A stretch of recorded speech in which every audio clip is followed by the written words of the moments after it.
The Prison Rape Elimination Act of 2003 establishes a zero-tolerance standard for incidents of sexual assault and rape. It makes prevention of inmate sexual assault and rape a top priority in each corrections facility and increases accountability of corrections officials who fail to detect, prevent, reduce, and punish prison rape. The implementation of PREA causes us to take an honest look at our culture and attempt to make changes. PREA can be an effective tool to help change culture, resulting in a safe environment for youth and staff. Our attitude towards PREA will make or break our positive efforts to change culture. Which of these two statements do you identify with? PREA may be the law that forces us to look at our conditions of confinement, but it's the right thing to do to make the environment safer for youth and staff. The institution of harassment in institutions didn't develop overnight.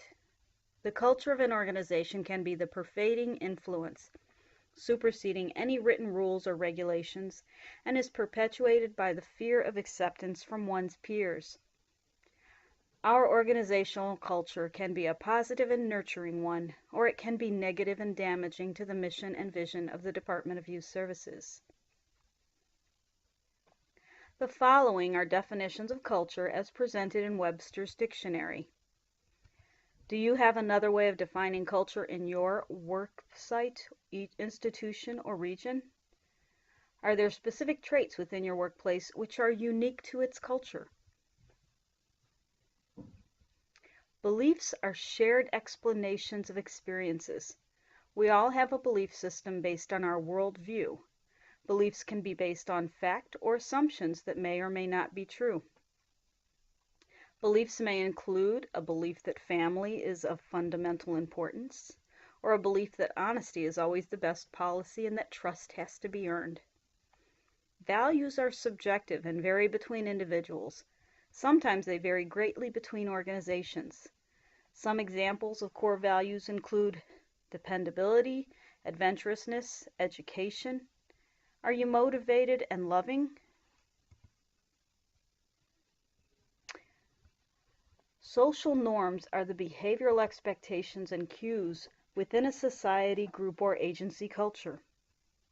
The sociological term has been defined as the rules that a group uses for appropriate and inappropriate values, beliefs, attitudes, and behaviors.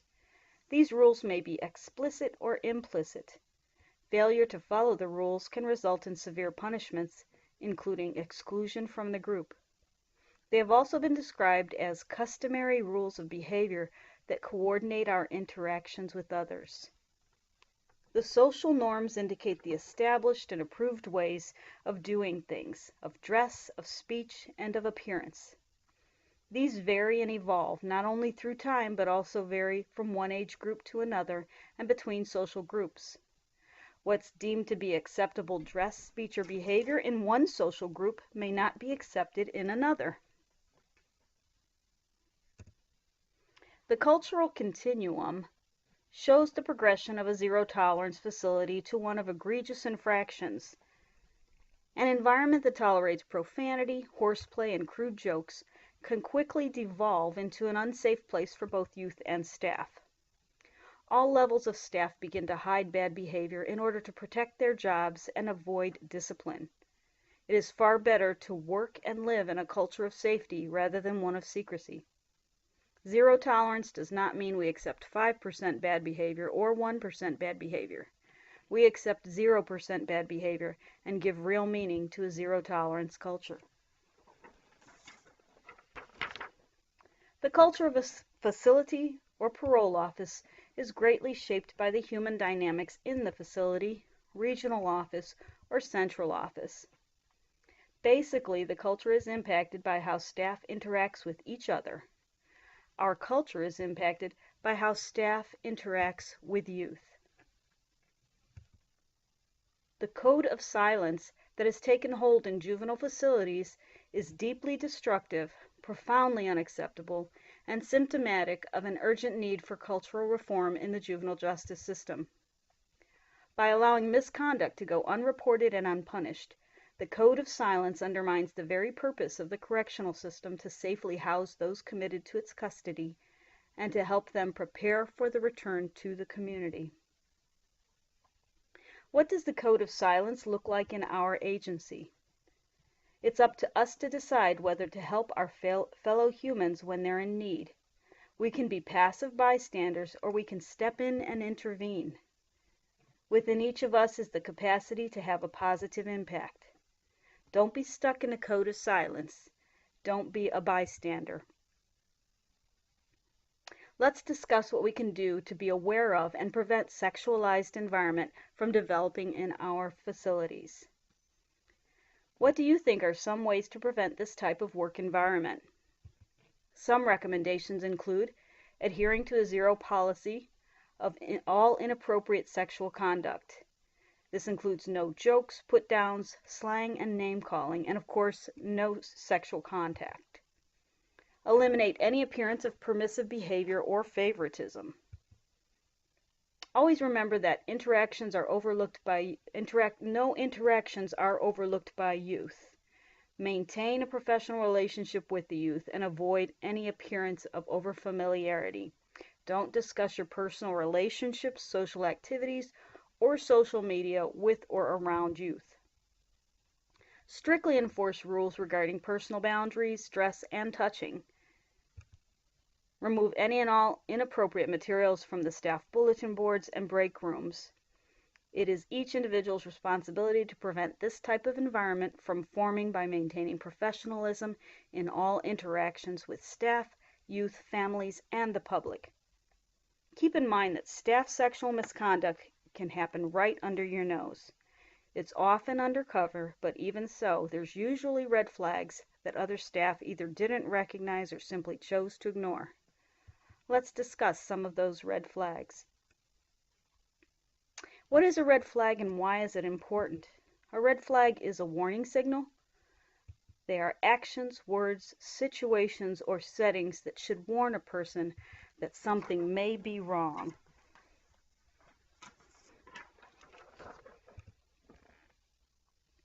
What are some behaviors that might indicate staff sexual misconduct? The National Institute of Corrections have compiled a list that participants stated should have tipped them off sooner to the possibility of staff sexual misconduct. Some items listed include staff showing favoritism or intervening for a particular youth, staff confronting other staff about a youth, sexual or personal banter between staff or staff and youth, such as horseplay, inappropriate jokes. As explained in previous trainings, staff are to use respectful language and terminology and refrain from using derogatory language or language that furthers stereotypes. Another indication is a drastic change in behavior or appearance of a youth or staff. Youth being threatened or victimized will sometimes change their hygienic practices in an attempt to prevent the aggressor or predator from wanting to touch him or her. Staff who are engaged in sexual misconduct may engage in behaviors such as taking longer, more frequent breaks, displaying more secretiveness in discussions about themselves, and becoming paranoid. Paying attention to rumors and being able to pick out bits of information from these has been cited by numerous administrators across the nation as vital to preventing staff misconduct. This red flag is one of the most prevalent, yet one of those that is often ignored by staff. Other red flags include staff bringing in large amounts of food, soda, or snacks, or sharing such with a certain youth. Overheard conversations between staff and youth, which are sexualized in nature or refers to physical attributes of staff or youth. Staff becoming over-involved with the youth's family, legal issues, or other aspects of their personal life. Staff accessing files, logbooks, or other databases when it is not related to their own cases or shifts. Staff with a special relationship with a particular youth. This may become apparent when a staff member identifies a youth as my youth or tends to minimize a youth's behavioral problems. Staff spending an unexplainable amount of time with a particular youth. The actions one may observe are, for example, youth being called into the case manager's office, the psychologist's office, or line staff area for an excessive or abnormal number of times or during odd times within the youth's schedule.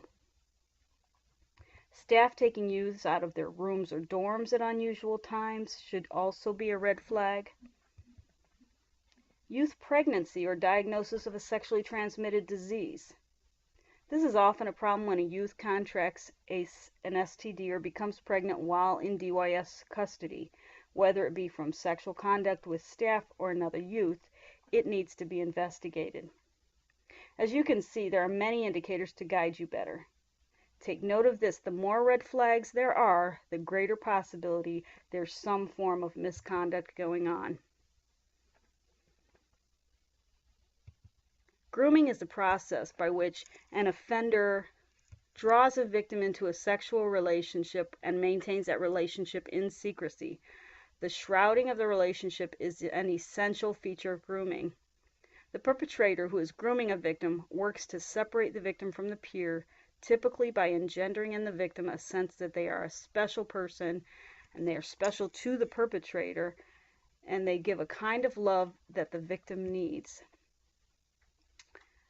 Forensic psychologist Dr. Michael Wellner explains the 6 stages that lead up to sexual molestation. Stage 1, targeting the victim, which is sizing up his vulnerability, emotional needs, isolation, and lower self-confidence. Step 2 is gaining the victim's trust, watching and gathering information about them. Filling a need is step 3, with gifts, extra attention, or affection. Stage 4 is to isolate the child. They develop a special relationship to create situations which they are alone together. Step 5 would be sexualizing the relationship, desensitizing the situation through talking, pictures, touching, engaging the victim's natural curiosity, and progressively sexualizing the relationship. Step 6 is maintaining control, using secrecy and blame to maintain the continued participation and silence. Grooming occurs both between staff and youth, and also between youth and youth.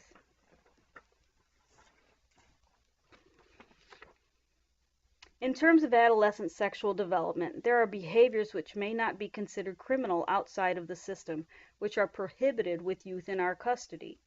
In juvenile corrections, we face the delicate task of balancing the safety of youth in our custody with what might be considered age-appropriate sexual behavior.